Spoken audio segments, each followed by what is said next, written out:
It's still like really important for me that we're facing Misfit and also Power, since he's like an old colleague. So I remember that I stole the Baron. I think it was the 5th game. We were really far behind. Into the river. Baron will be secured. No, it's stolen! It is stolen! Power of Evil has kept Unicorns in the semi-finals. I want to show that I'm the better mid laner compared to Power of Evil. I think he has games where he's playing really good. First blood! This is like really extra motivation for me. But then he has games where his team's actually winning, but he's just dying and dying. First is gonna run it in for a kill on accident. Playing really bad. On top of him, it's first blood. Notes it would be really nice to knock out the last German before we go to Hamburg. Our old German versus our new upgrade Exile.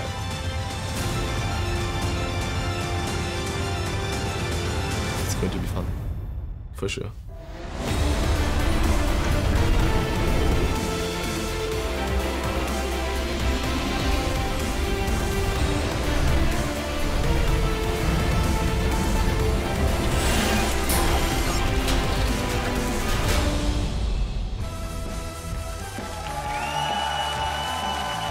Welcome to the final battle on the road to the EU LCS Championships in Hamburg. Misfits and the Unicorns of Love have been two of the strongest teams so far this split, and now they face off in the fight for the last spot in the final and to go up against G2. Earlier we saw Power of Evil walking onto the stage, their coach Hussein Daku as well as Kakao, always smiling, always excited to make the plays on the Rift, and they're that other German mid laner, the upgrade, yes or no, Exile for the Unicorns of Love taking to the stage, and the rookie of the split, Xerxes, holding down the jungle, as well as Visit Chachi getting ready. Good afternoon, everyone. I'm Eva Supporter, and joining me at the analyst desk are James Stress O'Leary, Slices Trashy, and Fnatic's Caps, fresh off his semi-final bout yesterday. Caps, well, both of you very much thank you for joining us. How are you feeling? How are you looking back on the series now after nights of sleep? So yesterday I was really disappointed. I'm still a bit disappointed. But I think it was, I mean, we were the underdogs, and coming into like the middle of the split, we were not expecting to go into playoffs. No, we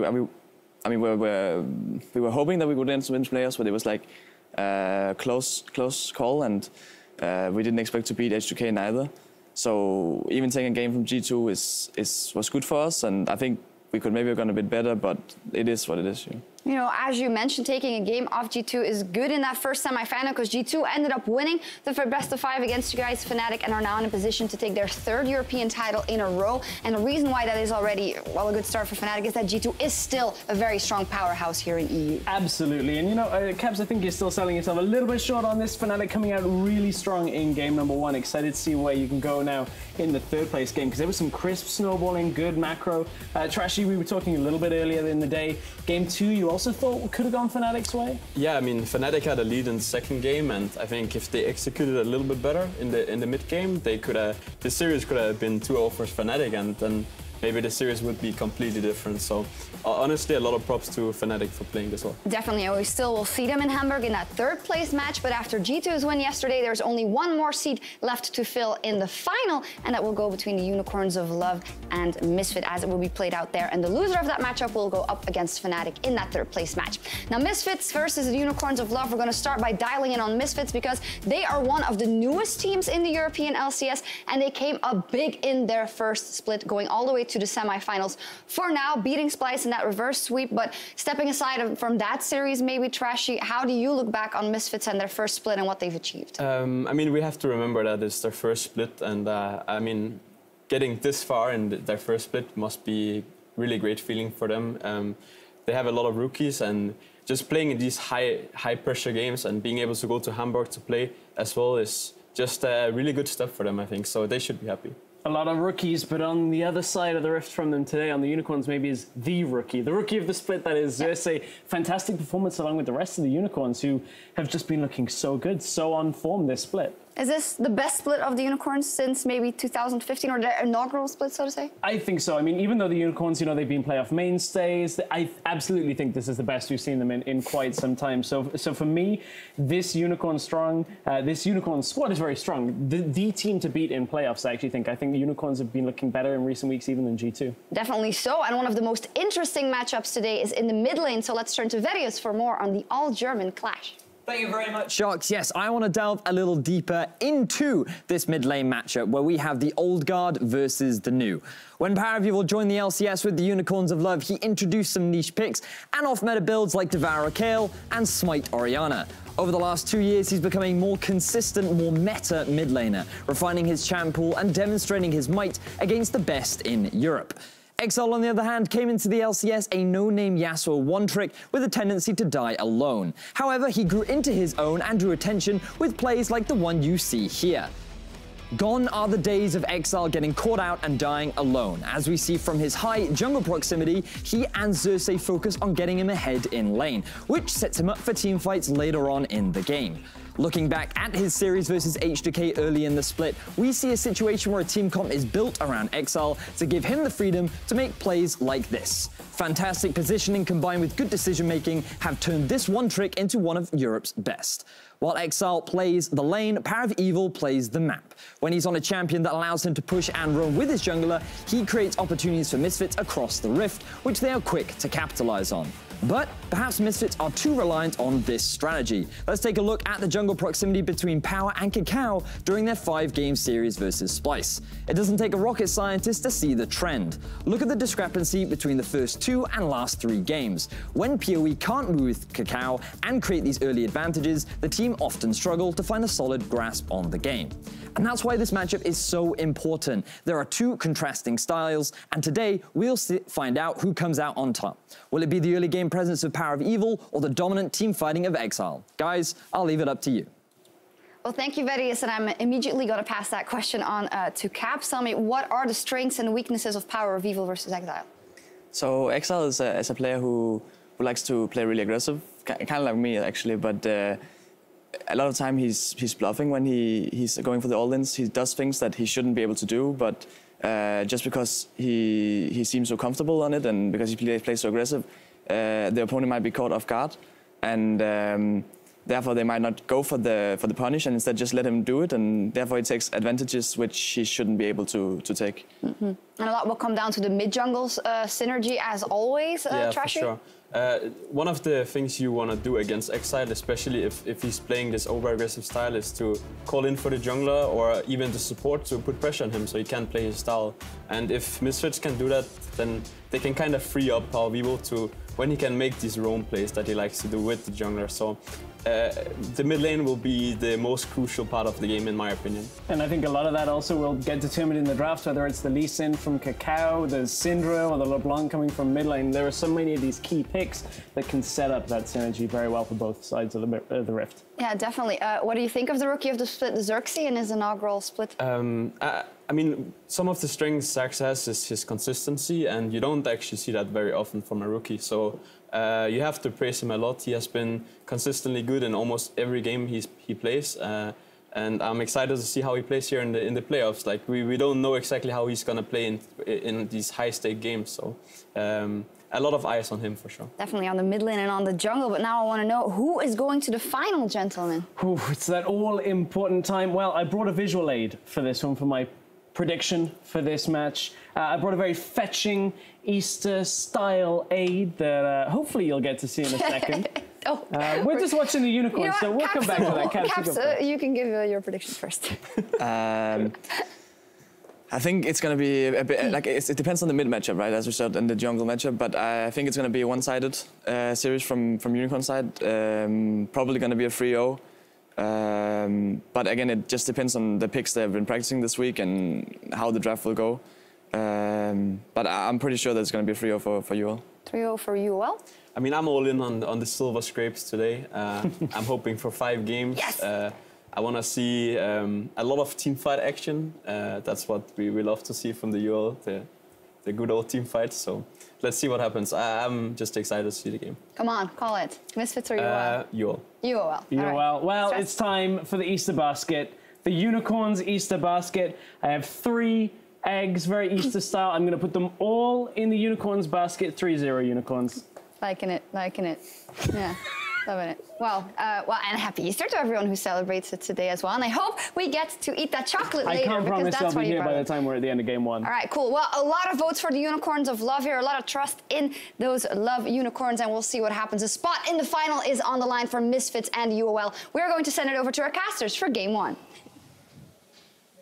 Thank you, Shocks. Happy Easter, everybody. All you esports fans out there. I'm Devin Pyrotanks Young, bringing you this best of 5 series alongside Mitch Krupp of Forceballs and Martin DeFicio Linga. Gentlemen, this is going to be a good one. I got the feelings already. It's going to be a lot of fighting today. Yes, a lot of fighting. Save that voice for the team. All right. We'll start off nice and easy. On the blue side of the rift, in the semifinal for the first time in history, we have the Misfits, which means up in the top lane, it is Alfari. Joining him in the jungle is Cacao, Power of Evil on the mid, Hans Sama, the AD carry, Ignar support, and their coach, Hussein Musfi. Yeah, they just released a really cool behind-the-scenes look that is definitely worth watching, especially for this man. Definitely guiding the Misfits very well. Oh, yes, indeed. We'll talk about that, I'm sure, as the series goes on. But on the other side of the rift, their opponents coming off a great split in the ULCS. We have the Unicorns of Love. Visit Chachi in the top lane. That rookie of the split, Xerxes, in the jungle. Mid laner is Exile. Samix and Hylissang, they're rounding out that bottom lane. And of course, their coach is always Sheepy. Yeah, Sheepy didn't manage to win coach of the split, but I think a lot of people kind of think he deserves it because it's been a really good split for Unicorns of Love. Like a lot of progression early on, and then there's a little hiccup in the middle of the split, but right back to being one of the best teams in Europe. And a lot of people have them as favorites coming into this one, and I think that's well deserved. Yeah, and also you do not achieve what the Unicorns have. You do not end first place in Group B, not at that level. We're just doing random things, you know, and that's something we'll have to delve more into in game, but this notion that the Unicorns have no sense of macro is long, long gone. Exactly. We can definitely talk more about that later. First pick and ban phase. I feel like there's a lot of questions here because there's very few picks that you have to remove. Yes. So unlike yesterday, there's no likes of Kennen, the Shen, the must ban. So this series can have very varied picks and bans throughout the multiple games that we will see. And it will generally dictate what kind of style you want to play depending on which bans you eliminate. However, mid lane is really important. Yeah, I was about to get confused here because I saw a Lee Sin ban from Misfits, but it's because they were swapped around. It is Unicorns of Love removing Cacao's #1 pick. Yeah. We noted down a few champions for Misfits to get rid of. We had Shen and Malzahar. The reason they banned Malzahar here is because you don't actually want to first pick it as Misfits due to the amount of counters Hylissang plays, like Zilly and Tam Kench. And also because we were expecting maybe a LeBlanc very early on here for both these mid laners just to put some pressure in the picks and bans. Yeah, I'm going to be a little bit scared if Misfits first pick LeBlanc due to Ryze being available for Exile. It's been a really good counter pick for him. So I think they might try and save it. But obviously Exile can also play the LeBlanc, and I think this makes sense for Misfits with the Graves. Yep, banning out 2 Cacao's early junglers. He decides to go something that can get rolling once he gets onto level 6. We'll see what the answer is for the Unicorns of Love on their side. It's important to note that Rengar was banned on the side of Misfits, kind of expecting the 2 early jungle bans from Unicorns with at least Lee Sin. So they're kind of pinching this jungle pool and now getting the best available in the Graves. Yeah, and if we look at throughout the split, what Unicorns played very often was this Ivern pick. Obviously not as prominent anymore, and especially not because Graves kind of came to play to counter that Ivern as well. So that champion is also eliminated, which means Xerxes has to dig even a little bit deeper. Could see Warwick from Xerxes, maybe not showing it this early, but then again, if you don't actually show a jungler as a Unicorns of Love, it might just get banned out. So Warwick might be the answer for him. LeBlanc is the pick we have to look at in the mid lane. We're going to see it so often. It is such a strong power pick for both these guys. Misfits need to have a counter prepared, being it a Ryze pick maybe for Power of Evil on his side. Yep, and for Unicorns, not only have they locked that LeBlanc, it's the Gragas also in, and most likely up in the top. Early pickup of that, but Camille has been left open, and the Misfits are toying with the idea. Yeah, Camille can be a flex. Obviously, these guys must have screamed Fnatic by now a few times and understand the power of the support Camille. Gragas is such a great early pick in the top lane. I feel he's the new Nautilus, where Nautilus was the new Maokai, and then it kind of goes back all the way like that. So I want to see if we get the mid lane choice, or if they save it, they might feel confident in having multiple LeBlanc counters. It's one of the big things when you have a full week to prep. With LeBlanc being such a potent mid laner, you need to have multiple options to have a more flexible draft. I'm actually a fan of this Varus on 3. Because if Unicorns don't match AD carry, you can go for the Caitlyn Ashe ban out, and you guarantee yourself a decent matchup in the bottom lane, whereas both these AD carries kind of fill a utility role. Yes, Ignar and Hansama can carry, but when I look at Samux and Hylissang, what they need to bring to the team generally is a utility AD carry that has strong lane push. So, this is a bit of a surprise, a little bit of a curveball with the Renekton top lane. Unicorn's clearly expecting Camille to go top, but Misfits can always swap it down to the bottom lane and then pick something like a cannon against this Renekton. It also puts this Gragas either in the jungle or down to support for Hylissang. Yeah, and they can definitely still ban out the matchups they don't want to play against. You know, Renekton on 3 purple side into double like Gnar cannon ban is something you could do. That's Twisted Fate ban. And this is such an interesting pick and ban phase. TF ban, clearly Unicorns of Love. Must have seen something through the scouting or the scrims, feeling that this is necessary to get rid of without even seeing it in a game 1 of a best of 5. But I am still concerned for this Renekton top if they do not remove things like cannon, because I still think that can be a very good choice for Misfits and Alphari, and then take that Camille down support. Yeah, that's always a possibility. Misfits not showing too much with the flexibility. Lulu's banned out by the Unicorns on their final rotation. Will Misfits ban another support themselves or try to pinch the AD carry pool? They didn't ban it on the last time. It was the Zyra they got rid of. Interesting. Banning out these range supports to these stronger laners definitely has kind of the smell of a Camille support about it. It's getting fishy in here. Getting fishy. A little bit fishy with this pick and ban phase. Still the Gragas, we have to remember, can either go support or jungle. I like they actually don't show that. I want to see now with this Camille. And this Caitlyn can also punish a Camille, because when she jumps in, she can land on a trap somewhere. It's much easier to engage on an Ashe and just lock her down. So there's definitely an option here for the Misfits to just play Varus Camille, double CC lane that can lock down. Varus can safe farm on his own. He doesn't really need the support to help him too much. Seems like they're sending Camille towards the top lane though, and taking that matchup against Renekton, which is bold. Bold, yeah, especially because you're against Vizicachi. That is a very key thing to highlight, that Vizicachi has been one of the best players. If there's ever a guy who will overextend and basically talk about, I will die, but I'll take you to the grave in the process, even if you gank me, that is Vizicachi's style. Yes, it is. Yes, it is. So, Corki mid lane. This is something that's been popping up around the world. We saw it in LCK as well, as a counter pick to LeBlanc. And the reason it's a soft counter pick to her is because you can build Hexdrinker early. Your trades with the Gatling gun and the Q is very easy when LeBlanc jumps in to trade with you. So it is actually a very safe matchup for Power of Evil. And it's something that Power's also played a couple of times. You've got to look back to when he faced off against Fnatic and was chasing down his former teammates, and he really looked very comfortable on that champion. We'll see how he faces off against the LeBlanc. Yeah, Tahm Kench gets locked in. Obviously, that is the answer to Thresh. I'm quite surprised that we see a Thresh pick with no Tahm Kench ban. Because it's so hard to play into. However, the lane itself will still be fine, but it just removes some of that kill potential. But Hansam and Ignar have a much easier lane to play than Hylissang and Samux right now. Samux will be under pressure. Exactly. I think the reason Misfits didn't actually swap Camille down as well to support was due to not seeing the support on the side of Unicorns. They didn't know if potential Thresh could come in against the Camille. So they're like, we have to just play it safe, get a range support, have a fairly safe matchup, and then we can put Camille top. We have to remember as well, this is a Gragas jungle. It's not the kind of jungler who puts a ton of pressure like an Elise on the Renekton lane. Gank. It's the one gank that needs to work. So it's not the same dive pressure on Alphari as we sometimes see with Renekton and Elise combos. Yeah, all the same, it does look like the power in the lanes is up towards the top and in the middle. Seeing if they can focus on Chachi and Exile on the Unicorn side, and Misfits, their bottom looks to be pretty powerful, and see if they can hold out for those fights. Early game still important for these guys. This is going to be very bloody, as we anticipated before the pick and ban phase. A lot of damage on both sides. We'll see who takes it in game number 1. Misfits trying to get to their first LCS finals in their first split. Unicorns trying to get back for the first time since 2015. Let's see if they can do it. We're going on to the Rift. That's a really fantastic thing about this best of 5 is it means so much to both teams when it comes to getting to that final. Fantastic week for Misfits, not only winning their quarterfinal match in a reverse sweep, they then also get an academy team into the LCS, and now they have a chance to make it all the way to the final against G2. Do they fear the horns? Do they fear the horns? That is the big question. You kind of have to at this point. Do you have to, or should you just fight them? I mean, you should definitely fight the horns, but also respect them. Respect the horns. Definitely respect the horns. Yeah, but that doesn't sound as cool when they chanted. Respect the horn. There's a little too many syllables in there. But we haven't seen the Unicorns for 2 weeks, right? I mean, who knows what these guys have been cooking up. Since we saw them play on the 1st of April back in Week 10, having that semifinal bye, it's a very important thing. Misfits, they've shown a lot of their hand.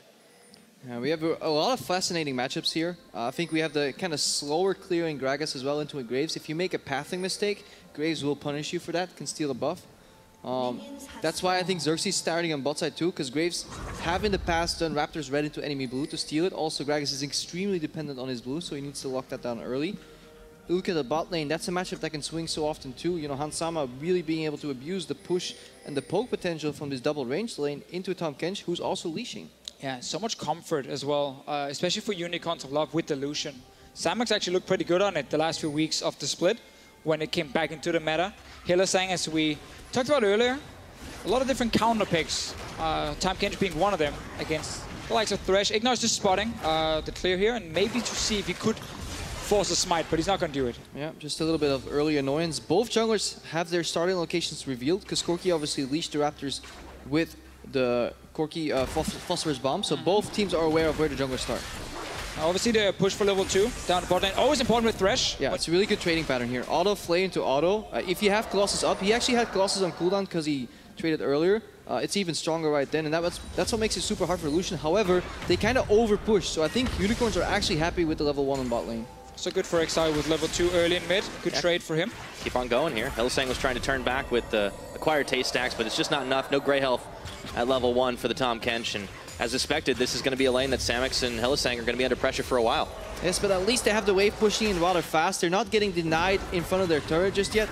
The wave goes in on third wave. It can bounce, and he has 3 potions with the longsword. So overall, they're not as punished as they could have been. I think the Unicorns are okay with the start. And now we have to track Gragas in the jungle, because when you play Renekton on top lane, you always want to get some early pressure. You always want to see if you can get maybe a kill or 2 early tower. Because your late game compared to a Camille, it's not great. Gragas, while he has good CC in his ganks, the damage without a red buff is not always the greatest compared to some of these other early game junglers. But you always have that one flash gank that can be so effective. Xerxes will get his red buff. Let's see what he decides to do on the map if we do see some early action. There's a few low health bars starting to heal up quickly though. Power of Evil is safe. It's hard to gank Corki's lane, of course, so Xerxes might be more anticipating heading up towards this top side. Kakao is going to be backing his channel. It should complete before the barrel's coming in, but he stops it.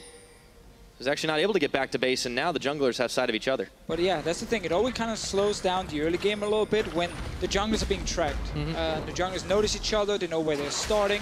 It is a bit easier to know when to back away in your lane when you know there's a high chance the jungler is nearby. Yeah, especially when they start on the same side of the map. Hylissang is actually taking a lot of poke here because he wants to play forward, but at the same time, if he gets hooked, he can still take a ton of damage early on. But yeah, if both junglers start bot side, then it becomes very hard.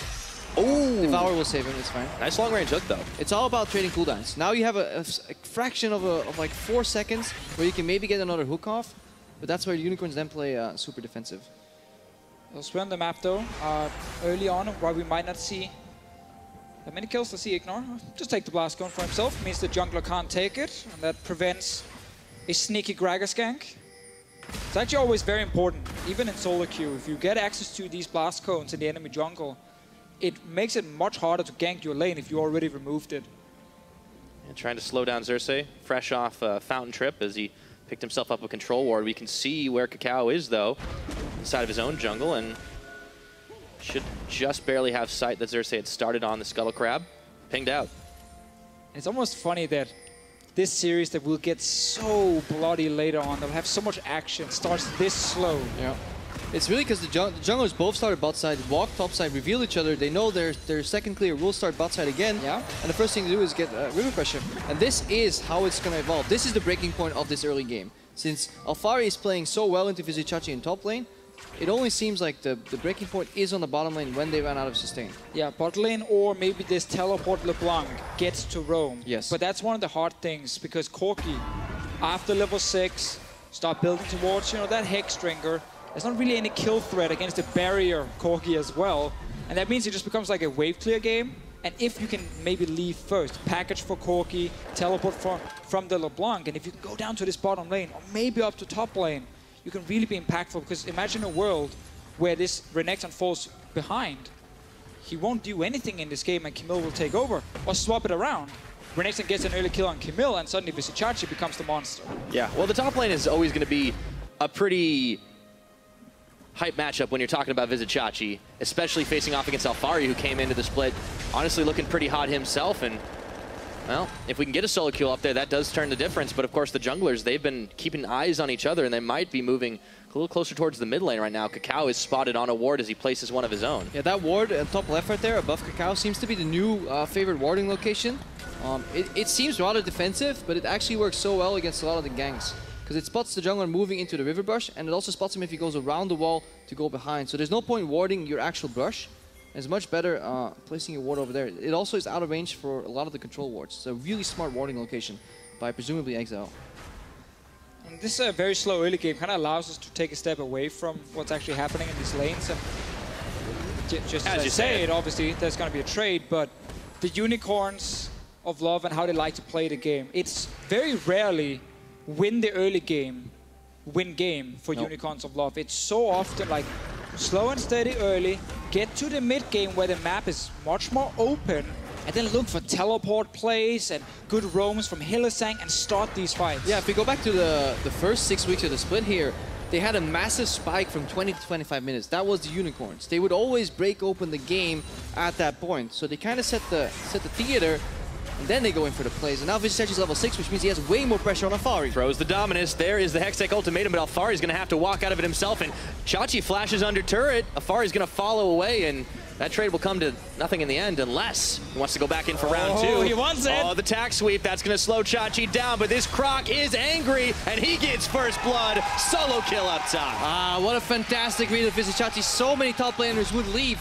Mission failed, but he knows he can go into auto queue, plus the TMI proc, and then just a slice out. What a well-played execution. And it's great execution between multiple lanes for Unicorns here, because Exile had actually forced Power of Evil back to base with those earlier trades while we were talking about the Unicorns play style. And that meant now Vizicsacsi, he can safely dive. You can see here on your minimap, Corki's recalling. Chachi goes in for the dive. He doesn't see a jungler nearby at this point. And when he checks the brush in, there's still no jungler. Well, then he knows he can actually wait. And that's actually a mistake from Alphari from letting the wave go into the turret. He probably should have tried to tank it out, so Vizicsacsi could never walk in again. But nobody expects this Vizicsacsi guy to go back in, because he had just had so much damage stored up because he still had more than 50% rate. And we talked about this, you know, Renekton getting that little advantage, suddenly snowballs into much, much more. You can see the stats here for Vizicsacsi as well. Highest damage percent for top laners on a team, most solo kills in the league. It's been a fantastic split for him. And it's a great start. Oh yeah, Chachi has been a madman this split, and he's been the backbone of this Unicorn squad since their qualification to the LCS. Yes, Hylissang's been there too, but Chachi's the man who will make the plays, and this is where he got his name on. Playing this Renekton right now is looking pretty good for him as he's up and up against Alphari, and that's been the difference maker so far. Yeah, a lot of these mid lane ganks come in 2 phases, clearing out vision first and then going in. But now Xerxes unspotted, finds Power of Evil, goes in with a cask. Speaking of going in, they combo up nice and easy and break through. The barrier power's going down. It's Exile that grabs one. The solo laner starting to pick up kills on the Unicorn side. The first time we see a jungler go unnoticed. There was a control ward here in the brush. Yeah. From the Unicorns of Love, and Xerxes finds that one gank with the flash. That's all he's got to do. Body slam flash, and then suddenly... One bullet in the chamber, that's all you need is Gragas. The catch on to Hylissang. He's tanky enough right now, but he had to take a tower shot, and there's the gray health pop. Did he have to? I don't think he had to. I think that's the rules of the game, Kreppel, when you're in range. Yeah, I think he walked up too far right there, but this is just... Ooh, look at the ward. He's just out of sight. Yeah, he's been on a diet. Oh, he sucked in the belly there. Snuck by it. Like when Kreppel takes selfies. Yeah, there we go. Hold it, quick. And then we let it go. No, that was actually really well timed, and I must suck for Power Hue because he felt like he knew.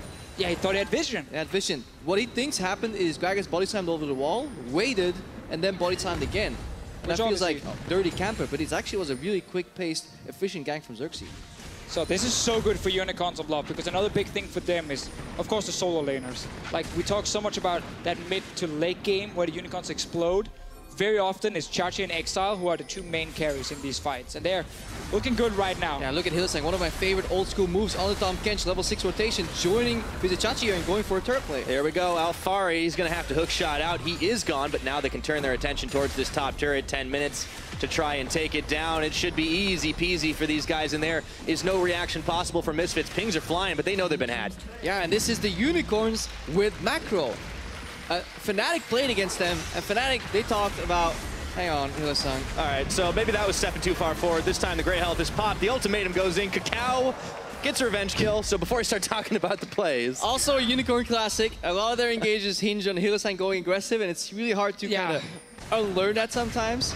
But I want to go back to, if we can, eventually. Fnatic talked about learning from the Unicorns how to play, and they dubbed their own style Animal Style. Now, the Unicorns didn't like that for a good reason, because they don't play kind of dumb. Like, they actually have an idea of what they're doing, and everything is planned. Unicorns have macro. They just elect to play a different style of League of Legends. Yeah, Unicorns macro is built around finding these fights. It can be skirmishes, it can be team fights. This is obviously one of the problems for Unicorns is when you play like this macro style where you want to look for these engages all the time, you can overextend. I think it's mainly just on Hillsang though, but we might get more fights. Speaking of overextensions here, Ignar and Hansama, they're gonna take the Lantern out duel, and that is a big barrel out of Xerxes. Hansama, one more hit is all it takes for Samix to get the kill, and Ignar's going down. It's a double for the 80 carry of Unicorns. They're getting everything right now. Absolutely everything. They got kills in the solo laners, now the 80 carries on the board. They got first tower top lane. And they're not losing anything on the map. Yeah, we missed the most important part, which is the setup, because we have to wonder how Misfits ended up so deep in that lane that they could get both flanked by Xerxes and Exile. Unicorns really putting pressure together with that 4-man squad, isolating Vizichachi, who was also winning the bot lane matchup. Alfari trying to hang tough under his own tower, but yeah, Unicorns are starting to run on all levels, and we talked about the 20-25 minute spike, but it's coming earlier this time. Composition unlocked, but the Unicorns, they are playing all out, and Hansama didn't know what hit him. And they feel so safe right now. They think, you know, we have push, we have a jungler in river, and suddenly there's a teleport from LeBlanc. Yeah, the teleport plays, good setup, but also Ignar, when he places that ward and it gets disabled instantly, don't feel so safe. Like, you know, then you don't actually have vision towards the enemy jungle, and Xerxes was just waiting around the corner. Yeah, they felt they had river control. They felt Corki could always be faster than LeBlanc, and they simply forgot about the teleport. It was a really good deep ward from the Unicorns. Again, that set that play up. So, Gragas here on a diet who's sneaking around unspotted multiple times. It's down bottom lane. Yeah, Exile's coming in as well, and Unicorns, they're starting to make a lot of pressure plays on this map, taking control of the jungle with wards and movements. Yeah, Samix is a little lost though. He backed to the top side, then went back to the mid lane. Unicorns obviously in this fast-paced tower of people constantly moving around the map, it's really hard to constantly communicate who takes which lane at which time. So you see them still looking for a bit more efficient plays. Now to take a step back and then look at Misfits instead, because it's been very Unicorns focused, seeing as we could kind of set up their playstyle and then it just exploded and they got kills after kills and towers. But Misfits, sadly enough for them in this game, our team has been relying a lot on the laning phase. They've been relying a lot on getting ahead early game, because then they have this very clean execution. They know how to snowball an advantage. They got famous for their Baron setups here in Europe. When they fall behind though, they have struggled. Yeah. And we have to see in a game like this if they can actually bounce back, because right now, they're down 2,000 gold already and multiple kills. Yeah, they've been... Oh, sorry, go ahead. They have the tendency to just play slow, and that's what happens sometimes. Yeah. Unfortunately, Misfits, you know, decision-making in the early game has definitely been more their forte, but they haven't had as much experience when they have been falling behind. You have to take a look at how different it is when you look at these two teams' stats in the early games. Like, they just don't get as much even as Unicorns do. And when we talk about Unicorns being a later game team threat, that's actually pretty insane. It's always funny when you look at this with Unicorns. I love how much they fight, you know, how many kills they're getting early on, where Misfits, on the other hand, they get some kills, but they just die way less. The bottom stat is what you need to look at, death per games at pre-20 minutes. Misfits are last in the league, which means they die the least. So it's a very good thing to be last in.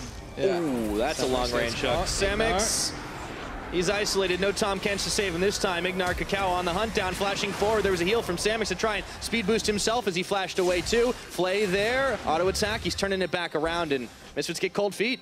Yeah, and those are the plays. Misfits are trying to kind of force their way back into the game, but this is so reactionary. You're not already pushed lane. And this is where the Unicorns strive. When they have the pressure, they play pretty deep in some of these lanes that even if you kill them, by the time you reach the objective that you're playing for, which is the turret in that lane, they're already spawned and ready to defend, potentially with teleports, people moving around. So it's very suffocated to play against a well-oiled Unicorns machine. And a teleport from Exile is soon ready. A bit of an old-school version of this LeBlanc build. I say old school, a few weeks earlier, with the Protobelt rush and not the Gunblade that we've seen so often. Most mid laners in Europe that really favor the sustain the Gunblade gives you. But he's gone straight for Protobelt and trying to use that extra HP maybe to his advantage. The damage actually is not that different with this build, but maybe he's not a big fan of Gunblade right now. I'm not really sure, because I actually think Gunblade is the best against Corki due to some of the poke he lands onto you. He wants to cover that distance nice and quick, and let's see what Misfits can do as they cover some distance on Vizichachi. Lantern bait out, and we're going to check in on bottom as Alfari gets stopped up. Hylissang flashing forward for the tongue lashing, and Alfari's in trouble. No flash available. Auto attacks and Distort. Dodged out. Take Alfari. it, leg him. One more shot. Exile's got it in the end. Check back up top. It looked like no casualties there.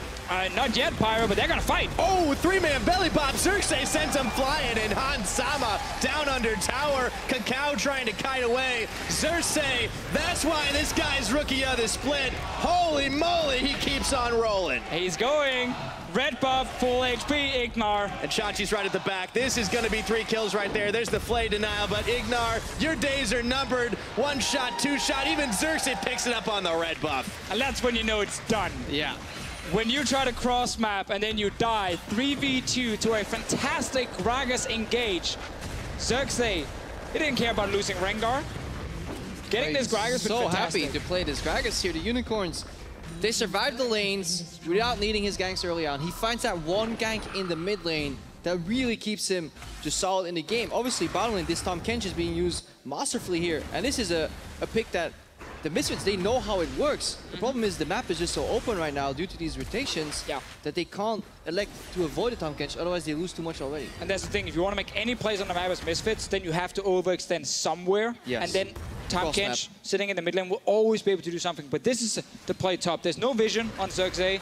They're not expecting him to show up this quickly, and that's an absolutely fantastic engage from Xerxes. It could not be played any better from a guy who came into his first rookie LCS split. Obviously not the first stage experience for Xerxes. He was already a monster in previous games there in the TCL, but he left his mark here for the Unicorns, and what a fantastic upgrade I feel in this season. Oh, 100%. I mean, Unicorns, when you have to talk about them throughout history, they hadn't had a jungle that you could call 100% reliable since Diamond Prox, and turning it around with Xerxes in this split has been incredible to watch. A large part of their success as they now pick up the first dragon on the map. Yeah, and we praise them for their macro. I wanted to track how they were going to close, but these guys are already sitting at 6,000 gold lead before Baron has even spawned. Yeah, I mean, what are you talking about? Moment, you're like, really want to set up Baron here? Yeah. Oh wait, we can't actually for another 2 minutes. It's just kind of stuck here. Guys, there's 1 turret remaining, maybe 2. Okay, let's rotate for that one. So this is the moment where if you don't have deep vision on one side, be careful of overextending, because it's kind of the only way back for the other team, like Misfits at this point here. I'm sure in the next game we get to talk much more about them and their style, because they don't fall this far behind every game, we would assume. But in this one here, it's all Unicorns. And that's why now they can do whatever they want on the map. Yeah, but we have to go back to Champs League. We have the early Renekton, we have the Lucian Tahm Kench. Lucian Tahm Kench got fine through the laning phase and even opened up the map with the rotation, so Unicorns won out in that regard. The Renekton had to get something going, if not, it would maybe become a little less useful. We're looking at, you know, a 2-0 to Chachi combined with Xerxes, 2-0-4 already. Unicorns did everything they had to, and Misfits, they offered no rebuttal. Oh, we have to remember, Misfits in the pick and ban phase had ways to try and counterpick the Renekton. They opted into this Camille top lane. I'm pretty sure it's because they were afraid of potential last pick like Thresh or something like that from the Unicorns of Love. So weren't too confident maybe in the Camille bot lane as a blind pick. But now when you then get solo kill top lane, it shows for game 2, this matchup is not going to work for you. Well, it was a little bit of a slow starter, but when it opened up, Unicorns really made a big statement there, and now looking to close this one out. I mean, that's a 7,000 gold advantage in 20 minutes. We saw their average is not nearly that high, but I guess you can't crush them every game. I think actually it's important also then to look at Misfits in the quarterfinal. Because they also lost the first game against Splice. They then lost the second game against Splice, and it looked like a 3-0. Lose 2 games to give the Unicorns fans false hope. To give some false hope, maybe. In that video that was made, obviously, from the reverse sweep where you got behind the scene, they did talk about how they needed some games to adapt, to figure out the correct pick and ban phase, not to pick an AD carry, these kind of things. And suddenly, they actually bounce back. It can, of course, still be the same. It's only game 1 of a best of 5. Right, this is just the beginning, and even when you take a pretty big deficit like we're seeing here for Misfits in game number 1, we'll see if they can stay alive, time to adapt, time to think about how things changed, how things went wrong, and what you can improve on going forward. And I mean, if you can reverse sweep in your rookie split, I believe you can do just about anything.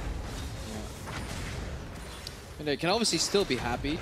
They're not happy right now, the Misfits. They're cheering. They're like, yeah, boys. Yay, that's the game 1 we were looking for. That's the game plan. That's the game plan. But they can still be happy with their organization because first split, play like this with good macro, get to the offline stage, get to Hamburg, have an academy team that, you know, gets into the LCS. I don't think the owners are too unhappy just yet, but obviously once you're this close, hey, you want to play the final. You want to get to the final. We'll see what happens in this game. Unicorns still need to, of course, take that Baron, close out the game. But again, at this point, when you're this far ahead, it should be very easy for you. Exile is hiding in the brush here, looking for another kill. Yeah, see if we get onto Kakao. The chain's broken. The hook does not connect. Okay. And they're going to turn for this. In comes Xerxes and Hillisang. Whoops! Chachi gets blown up, though, a second too early. And now Unicorns, they've overstepped. Yeah, the Misfits backed up. They were ready to yield this Nasher because they couldn't face it through Exile and then visit Chachi.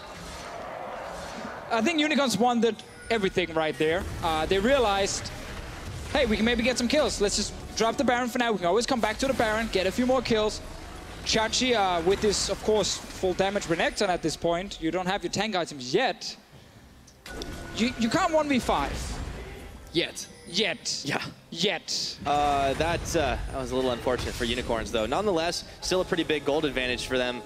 But yeah, this is part of the downside of trying to get objectives off the back of fights. When you're already taking an objective, you don't always want to turn for the fight. Oh, so it gets close. Speaking of turning. We're in the mid game now also with this Corki. Like Trinity Force, boots, everything is there. His damage is going to spike a lot, especially also at 16 for Power of Evil.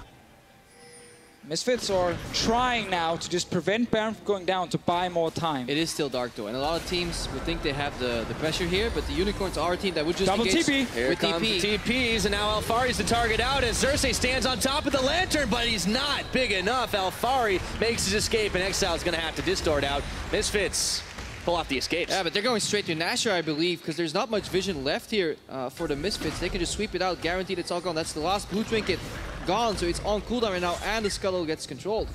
Still, if they start this Baron here, we're still 23 minutes in. Misfits might look for the fight then.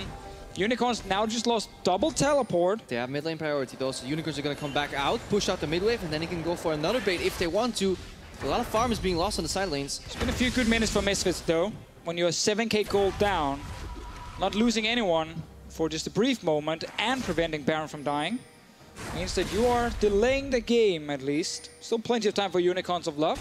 Well, sometimes you want to buy some time when you have a later game jungle like this, Graves, when you have a Camille that is still working to stack up items, only sitting on the Trinity Force. Remember, he went the very early Tabe finish, so the damage spike was a little delayed. I do like that the Unicorns are now going back to the proper wave setups. They sent Exile top to cash in that side lane. Renekton is going to be pushing the side lane. Alfari has no teleport, which means Vizicachi could technically push in and leave, and then generate another instance where the Unicorns are 4v5 around this Baron area. Still sucks for them, of course, with some actually good setups, but then poor execution. It's a multi-step plan, right? That is why we always watch these Baron baits so intently, because it takes you 5 steps to do right, and if you fail one of them, you have to go back to square one. You can't just like, oh, let's go back to the save point where we had all the vision and they have to face sync again. No. You start with the basics again. Yep, you do. So they're starting Baron now. The rest of Misfits are on the way. Alfari no teleport. He's running though. They're closing in. Well, Kakao's got to do it. Let's see if they can pull it off right now. Can the hero play be made? The Unicorns are down to half health on the Baron, but they're getting cold feet. Hillisang wants to dive right into the back. There's the box, but they got a 3-man belly bop again, and Samix just unloads a calling onto Misfits. They're melting through, but Power's untouched on the side, and now Xerxes got to get out. Chachi's down. Oh, Misfits baby! turn the fight around. This is going to be a big one. Power of Evil. We've seen him chased people down on this Corki before. He gets Hylissang. He's looking for Samix. Xerxes trying to cover the escape. The Misfits actually did it. They walked in. The Unicorns were so confident they could just deliver this belly slap in the middle of the team with the Tom Kench. They forgot about Power of Evil. Yeah, they just let him wreck him from the side. That could be an Asher. But that's the thing for Unicorns of Love. What we just said before here, how the execution just wasn't there. Like the setups with the double TP or starting the Baron at first was fine. But they didn't finish Baron early on. They didn't get any kills on the double teleport. And were then put into a pure 5-on-5. Xerxes, he's stolen a lot of Barons, by the way. Though. Let's see this. Hold on. Misfits, they got to know that. Keeping it in mind. He's getting chunked down, but the Baron is as well. He goes in. Can he get the spike? He gets it! Xerxes comes right back in! How about that for a smite steal? No, he didn't even smite it. What am I on about? He didn't even smite it. He got it with an auto. How does he even do it? He won the mind game. Kakao just lost out. He just hit it in the face with this massive barrel. I can't actually believe that. How's that for a happy hour, Deficio? That's the thing with Unicorns of Love. I hate to say it, but it happens so often. Every playoffs, they get like, I don't know, a shockwave or some weird way to get a Baron. Oh, yeah. Misfits used to have the perfect Baron setups, but they were taking so much damage in the pit. They were like, we just have to try and finish it. Yeah, Power was zoning Xerxes, but he realized that if he stays in that position, Xerxes would body slam over the wall and take him out, and then still get access to the steal. But that whole exchange we have to watch again here.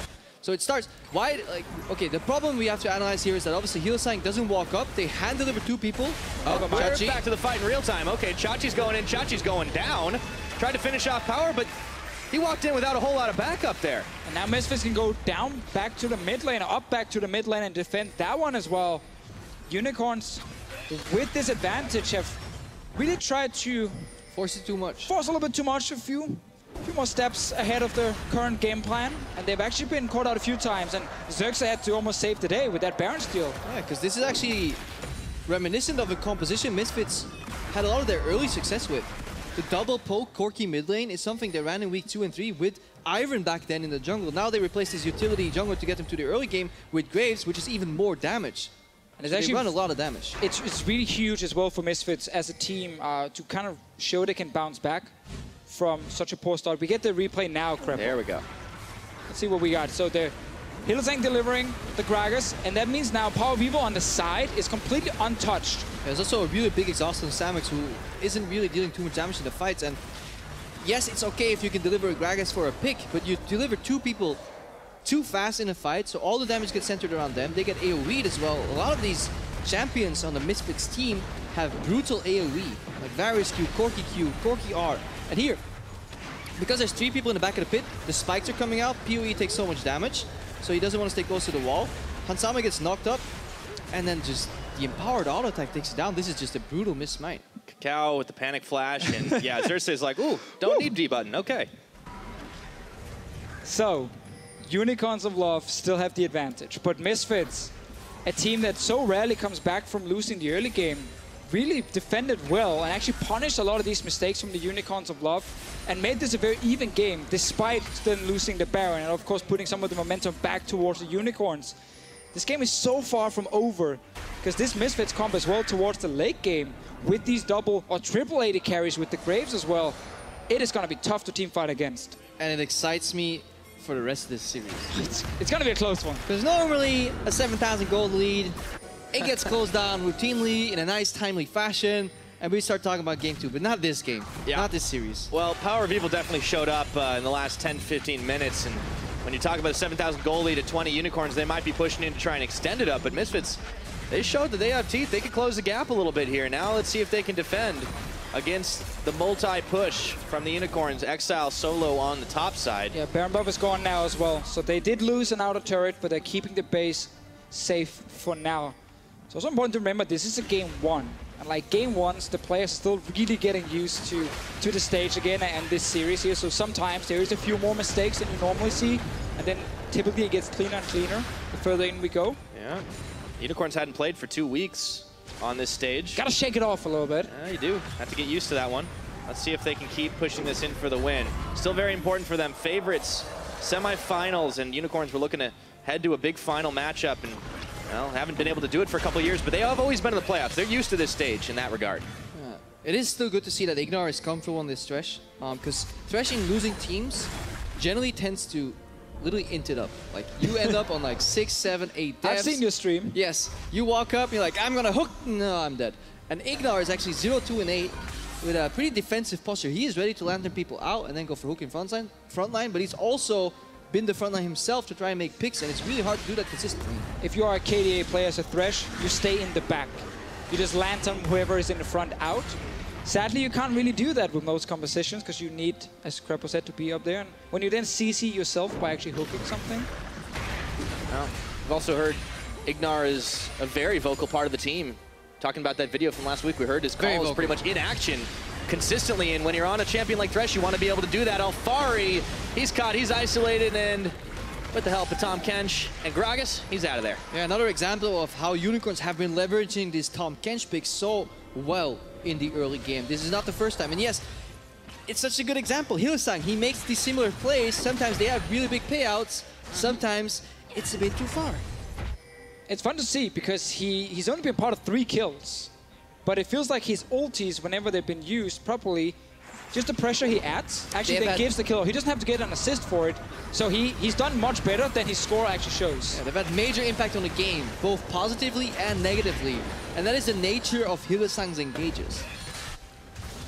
It's another thing that sets up the Unicorns for success quite a lot. I mean, Hillsang being the only other long-standing veteran of this squad alongside Vizichachi, and yes, you can criticize him for stepping too far forward, but when he's enabled to make these picks, he does it. Whenever I hear Hillsang near this wall here, near that inhib tower, I just think back to his Bard game with the portal over, where Exile clicked it and jumped in and died. Oh, the 4-man Fiesta? The 4-man one. It was like, no, you're so far ahead. What happened? That was such a classic moment for them. But they still managed to win the game. But they also follow him. And that is how they beat H2K early on in the split as well. You see Hillsang walk up, he hooks, he misses. H2K engage on him. Suddenly Unicorns, they just pile into that fight. A lot of teams will say, you know what, our Thresh, it missed. Let's reset, let's go for the next fight. They will blindly follow Hillsang into any fight he goes for. And that's really the big thing for these Unicorns guys is sometimes some of the fights they're looking for, they might be very risky. 50-50 fights they're taking. But because every single player is on the same page, they're all following and going for it. And the enemy team who needs to react might be 2 or 3 guys on one side and 2 or 2 guys on the other side, and then they get caught out and get surprised. Yeah, because they assume like no team with a sane mind would take this fight. Of course. But the Unicorns, they will take it. They don't care about your preconceptions of what is safe and what is not. Yep. Now, speaking of safe, I don't think Alfari or Exile is. He's going to get chunked down, but help's on the way. Let's see if they make the play. And Vizichachi, he's going to have to slice and dice his way out. But can he get away in time? In comes Xerxes, tag it in. Samix with the heal. Keep him alive. There's redemption coming, but it might be a little too late. Look at Hansama saving his support. What a hero. And now in the bottom lane, Hillsang dies. Hillsang tried to go down and help Exile, but he came down after Exile already died. So he ends up also giving away a kill. A lot of things happen. This series is absolutely crazy because one team gets so far ahead and they're supposed to just like cleanly close it out, but they keep getting into these fights and they keep losing a lot of them. You had to invoke the Bard portal. Now that's going to just happen over and over again to Fischio. Game 1, what are you going to do? Yeah, definitely.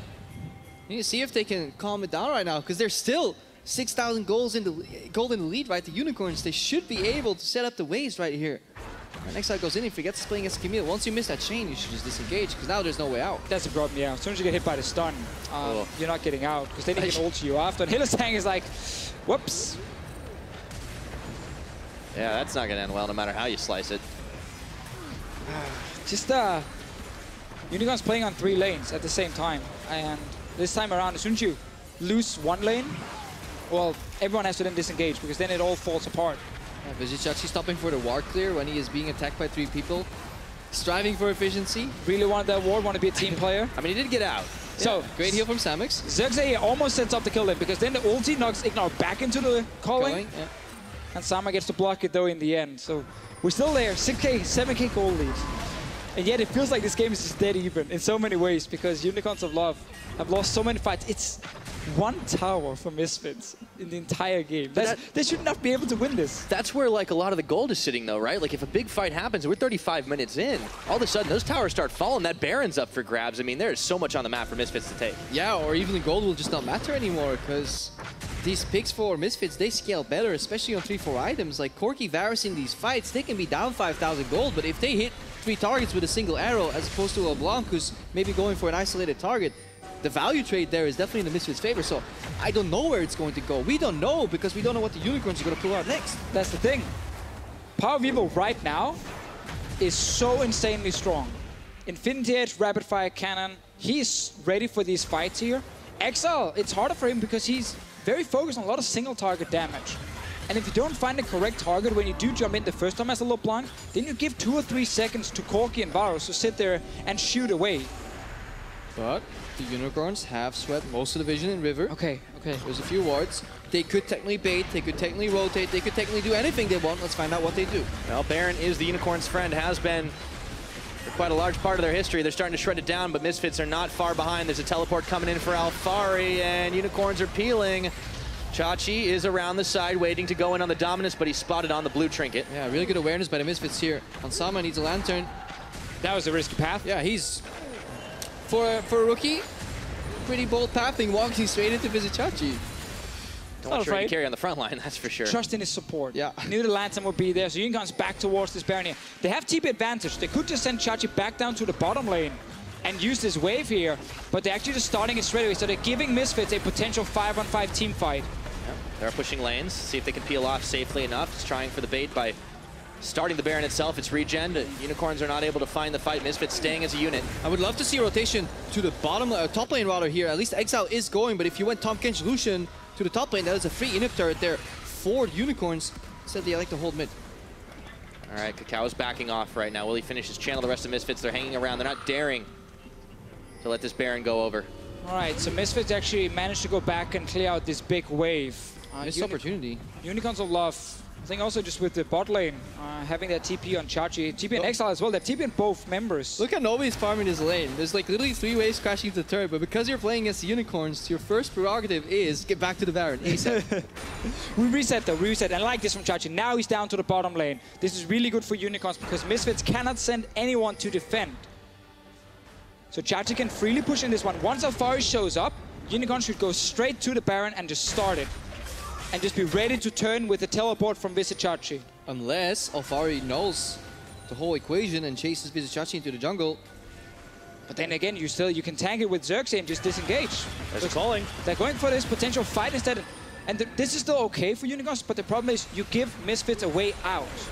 If you make the Baron play, there's a high chance you get a 4v5. Yeah. And that is really difficult for Misfits to then execute. But by doing this, you actually give Misfits a 5-on-5 team fight when they shouldn't be able to get it. But they may not expect Vizichachi to actually still be here, because again, most teams would play this out completely differently. Yeah, and of course, Unicorns can definitely win the fight.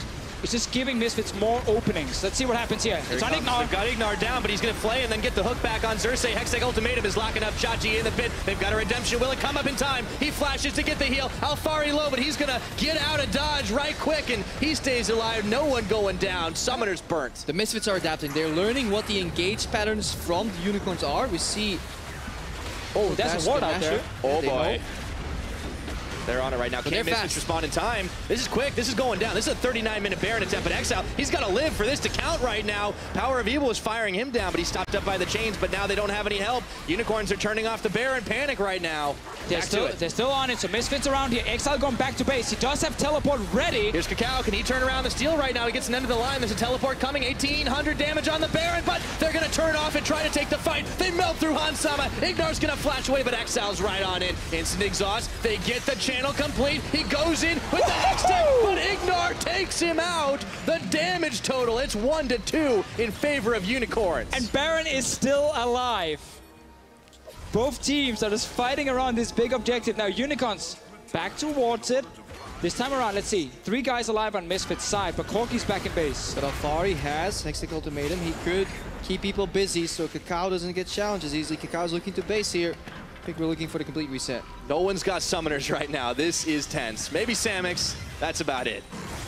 And now the globals actually shift in favor of Misfits, because both TPs were used here by the Unicorns of Love. And this now means Alfari can actually take over the bottom lane, and that should give Misfits some control on the map. But definitely mad props to the way Ignar is playing these fights. In the previous engage in the mid lane, hook, yeah. like he stops the main engage with his Gragas. Like he's constantly looking for Xerxes. Every fight he's either hooking or flaying him. And then Alfari will use Hextech Ultimatum on the Renekton to stop him from slicing and dicing into the fight. And here's why Corki is dangerous. Look at this damage. Oh. Massive crit into a big rocket. And then Thresh. And then Thresh, of course, gets the kill. It was all Ignar, actually. That's his damage. 594 damage.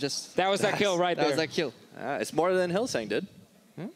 So the Unicorns of Love, again, in this game, I think the best way to describe it is they've been making it very hard for themselves to actually close out the game. They've done so many things correct to get the big advantage, but they made it very difficult by taking some extremely risky plays to try and close out the game. The Unicorns do not care for your convention. That is around perfectly fine. Bates. That is perfectly fine. It can also be used of teleports and everything, but it's allowed Misfits to actually get back in the game. And they've caught Hillsang once again into the box. He goes, the barrel disengaged there. Do they have the damage to melt through before the redemption comes in? I think not. And now they've caught Xerxes, but he's fine. Still, trades back and forth, a lot of damage. A lot blown on these Unicorns. It's these Triforce autos every time Exile jumps in that are really starting to hurt. Now the Power of Evil is sitting on a multitude of items. Chachi's caught out Alfari. That might be going on for a little while right now, but Misfits are the ones that have started this Baron off. And that's because Chachi has no teleports. What we talked about before here, it gives them map pressure for Misfits because they can push bot lane. But they have no tank. It's really hard, even still now, to start the Nasher and tanking between Kakao and Ignar. Yeah, actually also what went wrong for them right there, and that was really good by Chachi, was Chachi was chasing Alfari. Oh, Exile. Oh, had to get swallowed up by Hillsang. That was a little too deep. But before here, Chachi was chasing Alfari, so Alfari couldn't teleport. If he was able to TP in, Misfits could have stayed on the Baron, and then he could just appear behind the Unicorns. So well played by Chachi there, not leaving this Camille alone. Yeah, quite a few players are forsaking their control war duties here. They do not care in this game, man. They're getting close to 6 items. You got no more slots anymore. This is the kind of game where your Doran's play will actually have impact in the team fight, and they refuse to get rid of it. Sadly, there's no Doran's play. It's a game of inches, but hey. You get the point. Yeah. We'll see. Unicorns back on the clear duty. No one has full-on committed to this Baron, but it got down to sub 2,000. They really have. Kakao is stepping forward to clear some waves out as well. I mean, it is so obvious what the game plan is for both these teams right now to try and end this game. Yeah, this Baron has seen the light at the end of the tunnel multiple times. It's like, I think Baron has dealt the most damage in the game. Yeah. Oh, Ignar's caught. There's the box. Do they have the damage to finish him? Alfari throws down one of his own. Kakao causing havoc in the backline. He stays alive. I don't know how. Samix finally finishes the job. That might be the tipping point. Oh! Samix has gone down. Power in the back. He'll give his life for the effort. Shut down by Visit Chachi. And Baron be damned. They're looking at mid lane. It's a 2-for-1 now. Let's see if they can get something here in the base. Massive wave on top side. It's back towards the big purple worm. I should have known they're going to do it this time. No smite steal, no nothing. Power of Evil was a valiant effort for him to try and pick off the AD carry of Unicorns, but it was not enough after Kakao went down, and it should be the Baron. Yeah, they had a 7,000 gold lead at 20 minutes, but some unfortunate series of events happened for the Unicorns. But now, it was honestly a beautiful team fight. Kakao with some sweet moves over the wall. But still, Unicorns, their in-fight shot calling is what got them to the first place in Group B. This is something that cannot be understated. They switch targets when they're on point. They switch targets and all hit the same guy at once so damn well. See, onto Ignar first. Alfari here, jumping in onto Chachi, but then of course the Tahm Kench able to save the day. And it's only in the end where it feels like Misfits can probably hit anyone in the back line. That's Power of Evil getting onto Samix. Otherwise, it's actually been a really good setup with Chachi in the front, blocking all the damage.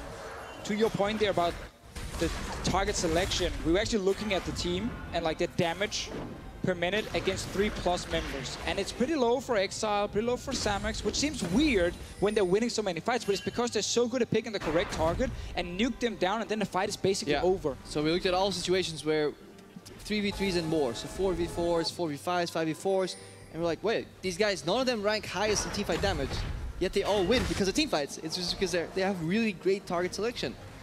You only get a lot of damage in these fights if there's very long fights, and you get to sit there and land multiple autos, skill shots as an AD carry. And it's very rare. A fight is very long with the Unicorns of Love. They do usually end things early, but this game has definitely gone a little longer than might have been expected from the beginning of it. Yes. For the fans, of course. Oh, it's for the fans. Hey, we got 45 minutes of pure action. I am not complaining. They were so far ahead early on with double teleport, full map control. They even had to steal a Baron. Xerxes managed without smite. Imagine if we actually lost that Baron. Then Misfits were actually... Because Misfits don't lose those leads generally. They know how to close from like a meta macro point of view. But it's just been a crazy first game where predicting what's going to happen, it's just been impossible. Because so many weird things has just suddenly appeared in a lane left and right. And it's been very entertaining, but also hard to follow sometimes. Yeah, no kidding. A lot of damage potential, a lot of fights. And that is another crazy thing. Misfits having the comeback, it's just not something we see them do all the time. Yes, Unicorns made it easier for them than it might have been, but it's still impressive to see this team, you know, coming off the reverse sweep, stepping up in game 1 after they had a big deficit. Yeah, but there is a composition that can do it though. If you siege on this comp on 2 lanes, you're not very likely to bust open the base. That's why the Unicorns desperately need to get access to all 3 lanes with the Baron creeps, because there's so much line wave clear here. Now they're finally getting a dent in mid lane, but Xerxes caught. Nowhere to go right now. Guardian Angel is popped. Let's see what Unicorns do to respond to 4v5. He's an insta-flash out of it right into the belly of Tom Kench. Hylissang saving the life of his jungler. But again, it makes the map really compact, and Exile has to go in with Lich Bane procs on turrets to siege, because when you go for the siege, Corki Varus can always clear even through these Baron creeps, and Ignor is making so many catches to stop the Unicorns from really taking the base. And you know, there's been a lot of gold in the game. It's been a long game when the support's almost maxing out on items as well. Oh, a lot of fights too, because even if it's boring, they generally don't get access to that much gold. Randuin's here for Hylissang, completed. A lot of armor on his side. Obviously, a lot of physical damage on the side of Misfits. Yeah. So remember, Corgi does bring some magic, but it is mainly physical damage, and that's why Unicorn's composition can stack so much armor. Though I wouldn't say it's been a big problem for Misfits to deal enough damage in team fights. No. It's more that the time it takes to kill Chachi, then he comes back from his G8, then there's a time Kench Devour. It makes it difficult and actually allows Exile to get a few rotations off in these fights here and trying to pick the correct target. Yeah, and you can see what he's been prioritizing as well. And early on with that Proto Belt to be able to kind of close those gaps, we wondered about the damage potential and maybe it wouldn't be better to have something else, but he's been able to get in and get out, honestly, a little bit faster, and that makes the difference sometimes when you're trying to go for a pick that ends the fight. It does suck for him not to have a death cap at 48 minutes, but that's kind of the nature of his build. I know only a few LeBlanc players also really like the Lich Bane honor, but it is good if you have if you're ahead, because it allows you to get a bit of extra damage on turrets specifically. It's a good build if the game should have never gotten to 48 minutes in the first place. Now he's dealing with the repercussions of that. Well, Alfari's dealing with a lot of damage as well, and he has to burn his flash with Samixon Hylissang coming in. That was a worthwhile trade for him to stay alive. And GA is ready now for Alfari, just a few seconds before which he actually is pretty happy with, because he didn't want to lose the GA already and a potential catch down bottom lane. So this is important for the next fight, because while it is still a big gold advantage for Unicorns, when you're starting to max out on these items, it doesn't really matter. But Nashor's out. You can see the pings on the map, and Alfari is aggressively challenging these minions here. They do not want to give Unicorns a way to have all 3 lanes crash into the base at the same time. Chachi's caught. Hylissang's there, though. Denying. He's able to do it once again. Now they're going to go for it. Okay, tower damage, but not enough minion wave to make it happen. The barrel ended up just pushing it back for a second, and Chachi's hooked. Not anymore. And again, it's the Unicorns converging in this mid lane, and the Misfits with the immediate reaction. Unicorns wanted to use the casks to get them away from the turret, take the turret down. But the Misfits are not allowing this to happen, because they're challenging the side lanes every single time to force Unicorns. If you want to siege, you gotta go on one lane. On one lane with no Nashor into Corki Varus means we have 1 second to hit the turret. It means we get another Baron. Another Baron. Which means we get another... At least one more Baron. Fight, or another setup around the Baron that will... Yep. Give us a few fights. Yeah, we're looking at Renekton 49 minutes into the game. Generally starts falling off around this point. He's more or less just a tank right now. He's got the GA. He'll have 2 chances at it at least, but... Camille can definitely offer some more damage on her side. Also an ulti that can be extremely impactful if she gets onto either the Blanc or the Lucian.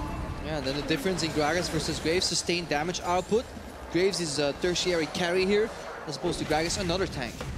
But obviously now, as we talked about earlier, with all the physical damage on Misfits, like the 5 ninja tappies on the side of Unicorns, the armor stacking is very impactful. will make the fights very even. Definitely nothing wrong with Ninja Tabbies, right? When No. we see 7 of them in every single game. No, I think that seems pretty fair and balanced. Even when also the enemy AD carry on the other side, where you have a LeBlanc on your team, still builds Ninja Tabby. Diversity, very fun. I mean, as long as we keep switching around the meta a little bit, so maybe next time it's all CDR boots. Good old flash boots, distortion. Yeah, they used to be really good. Good times. Yeah, now you get the home guards for free, so you get to double up on everything. 30 seconds till the Baron spawns. We're going to see some more action around that pit. The Unicorns, they're trying to cut off any routes Misfits might take. So let's see, full items on Hansama, full items on Alfari. The problem right now is if you That's respect, not a problem, though. If you respect, yeah, but I'm gonna highlight a problem. If you expect somebody to bait, hang on, Vizichachi every single time. Yeah, he doesn't care. He doesn't. He should, but he doesn't. Oh, wait a minute. He's got friends this time. Hold on a second. Vizichachi right into the belly of Tom Kench once again to stay alive, and they make a great escape. Unicorns look like they might have wanted that fight, but they turned off it right quick. And power! Oh, that burst! Is it enough? Not quite. Now they've caught Hillisang. He can't swallow himself. Great health, though. Not with that attitude. I don't think that's very productive. All right, so as we said, as soon as Baron spawns, we're gonna get a ton of fights. Oh, Ignite's trying again. Oh boy, teleport coming in. They're from behind him. There's 2 members behind right now. Delayed flash. That's a clone. Flash. Yeah, there's no teleport though. Yeah, but Chachi, that's not a clone for sure. He gets instant exhausted, but look at the health bars. They're going low. They're going down, or are they right now? Exile is popping off, and that's a double kill. Looking for more. Samix gets 1. Alfari's not living very long through all that. Triple kill for the LeBlanc. Unicorns marching for base. And suddenly we're back 30 minutes ago where the Unicorns of Love are winning every fight, running over Misfits. Took them some time, but in the end, they got that fight they were looking for. Fantastic teleport by Vizichachi. If Renekton at this point in the game can find the backline, find Hansama with Lantern on cooldown and no access to Wascone, it's over for the Misfits.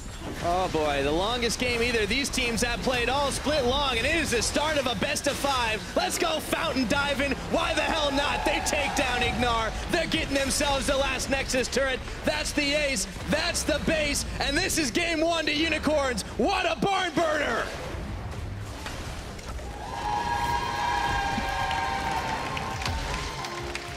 And if we take the first 20 minutes. Yeah, we should just clip the ending to it. Yeah, just take the first 20 minutes and show that, and then just shut it off right there, because then it looked like such a dominating victory from the Unicorns of Love, where they ran over Misfits completely. The Unicorns got a lead of 7,000 at 20 minutes. 6 towers to 1. 6 towers to 1. They made a teleport play on Vizichachi, the end. The end. Summary of the... And they won the game. I like your guys' alternative games, but unfortunately for Unicorns, it took a little longer than all that. I mean, Misfits really turned it around for a while. They were finding counter picks. Hey, and that's the thing. Respect, to the Misfits for actually fighting back and finding these kills here and making this game go to 53 minutes. But it's also on the other side, you also have to then criticize the Unicorns for how risky they were playing it, how many openings they gave Misfits. It goes both ways in a game like this. But the early game and then this last team fight was really well played by the Unicorns of Love. The middle part, that's where they're gonna have to go over that with Sheepy right now. Yeah, it's game sandwich. I'm not sure what they were putting in the middle, but I think they might want to swap that out for next time. Potentially. Yeah, potentially. We'll see what happens. I mean, that's unless they want to go like this every game. We could have one hell of a series. Yeah, sure. Yeah. I'll take it. It's a good day. But if you look at the Misfits, when they sit backstage, they have to go over the draft and the early game, because they should have never had this game. For them, it's only important what happened in the early laning phase. Yes. How did they fall so far behind? And maybe there are some analysts in the world that can also I think we might be able to send it over to them. I don't know. Unicorns, they've taken one game in this very close series. Let's send it over to the analyst desk to talk about it. What Crepo wants, Crepo gets. We are going to talk about that in a second, but I want to start with kind of how it all ended to tee things off. But first off, did you guys enjoy that first game out of the best of 5? It was good entertaining. Good entertainment, yeah. Yeah, good entertainment, but maybe a bit of philandering there in the mid game. But let's start by taking a look at the late game fight. Now, can you guys explain to me what made this fight so hard for the Unicorns to force? Well, for the Unicorns to force was just the fact that they kept kind of coming to the fight very early and forcing 5v5s. This one was a lot easier because they actually pinced it completely, and you saw the double TP come through, and then they can finally lock down Hansama. Power of Evil can't put But why didn't they do that earlier? That's the key question, because they decided they wanted to 5v5 instead of try and bait one out and get a teleport, which they had a couple of times, but they never used it properly. Chachi, that fight where he just walked through mid and died to 5 people, that was the Unicorns trying for some reason to force an even fight against a team they were super far ahead against. Yeah, definitely. Yeah, also, like, if you're playing with double TP and you have a 7k gold lead at 20 minutes, and your split pusher is stronger, it should be fairly easy to close out the game without taking any huge risks, and they couldn't really do that. So, yeah, we have to be a bit critical on UOL, how they played out the mid game. We definitely do. So let's look at their early game, because that was good. Trashy, talk to me about the Graves versus Gragas matchup, because it isn't a favorable one if you don't do anything basically, against it. how this jungle matchup is supposed to play out is that Gragas has a hard time early game clearing his camps and gets low, but UOL kind of sags their bot lane to give Xerxes a good first clear. And actually after first clear, the matchup is completely fine. UOL kind of played around the jungler, giving him a successful first clear, and we kind of saw later on in the game how much you can do on Gragas if you actually stay competitive in the game. Props to their bot lane to give their jungler some help. Yeah, definitely. That also makes that Chachi was free to do what he wanted and get that first blood, and then we see also the move mid lane. Caps, talk to me about this Corki versus LeBlanc matchup. Rather, it's something we saw in Fnatic Academy versus Giants as well, but it didn't work out that well then early. So I think as we saw in this game as well, that the LeBlanc had a lot of priority at the first like 15 minutes of laning phase. She would always be able to roam, and LeBlanc's roams early game are very powerful. So it's something I don't consider a good counter pick myself, just because a good team will always be able to get a huge enough lead early game with the LeBlanc that the game is already over, just from that matchup. And what did you make about the Protobelt rush and then the Lich Bane? I mean, the LeBlanc build is kind of it's not situational, but it's like player for player, whatever people prefer. I saw that he used the Protobelt a lot to clear waves. Maybe he doesn't think that the WQ wave clear is enough, and he wants to clear bigger waves, or maybe he goes to Protobelt because the Lich Bane gives less CDR than the Morello, and therefore he wants to make up for the CDR. I think one way we saw that choice play off well as well, out on the side lane, he was like catching Camille, almost no champion catches Camille. So as you said, like player preference, and then you can see him start to use that a little bit in the game with the teleport playstyle too. Yeah, and you also mentioned, well, a good team should be able to not let that Corki ramp up and do anything. Unicorns of Love, fantastic gold lead. This should have been a 20-minute game. And I have to say, by no means was this in the initial phases of the turn, wasn't Misfits getting back in the game. It was pure up the Unicorns of Love throwing it. Is that fair? That's fair. Yeah, that's fair for sure. Like, you have so many options. I can't stress this enough that when you're playing double TP, you have Tamul. You can really play the map, but they just aim for 5v5 fights around Nash when they didn't even completely grind them out in terms of vision. So I think UOL, they know deep inside that they didn't play out this perfectly, and they will fix it for the next games. Yeah, and you could see the strength of the Corki there. Multiple people that you were getting a lot of damage down on with a lot of the AoE. That starts running out late on in the game when you've got 3 tanks and suddenly you're only 1 carry trying to deal damage. You can't quite put enough out, and that's what happened in the final fight. But here, it was plenty. And then Xerxes. Rookie of the split. Yeah. Rookie, it might rhyme with rookie as to what this was, because Xerxes manages to no smite steal from 4 members of Misfits.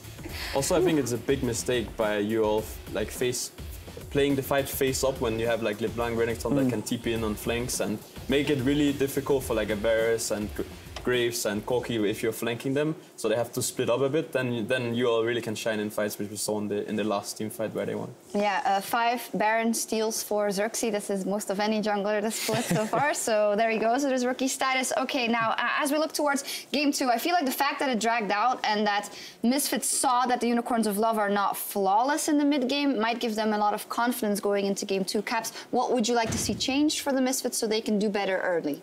I definitely think that they should either look to pick up the LeBlanc, or if they don't feel comfortable on it, then they just need to ban it out, I think.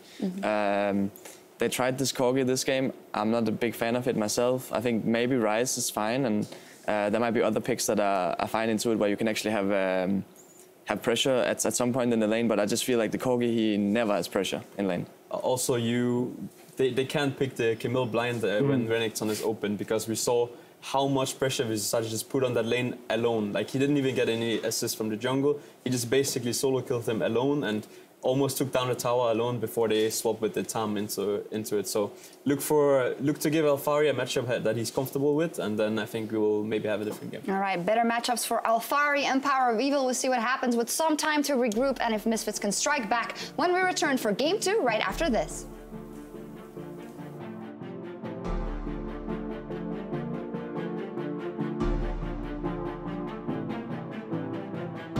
He's always stronger than you. I'm aggressive.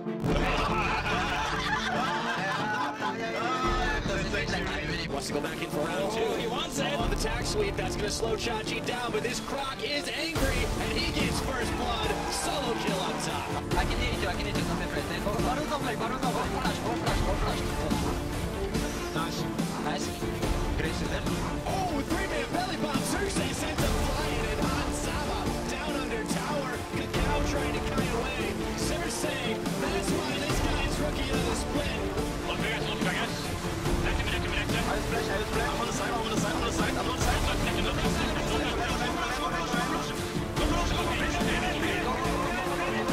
Take. We're so confident they could just deliver this. Nice! He gets it! Cersei comes right back in! Oh! Al's right on it. It's exhaust. They get the channel complete. He goes in. But Ignar takes him out. The damage total is 1-2. Nice. Here we go. Cocky. Come in. And then go away. Come here. Nice! Let me get. That's the ace. That's the base. And this is game 1 to Unicorns.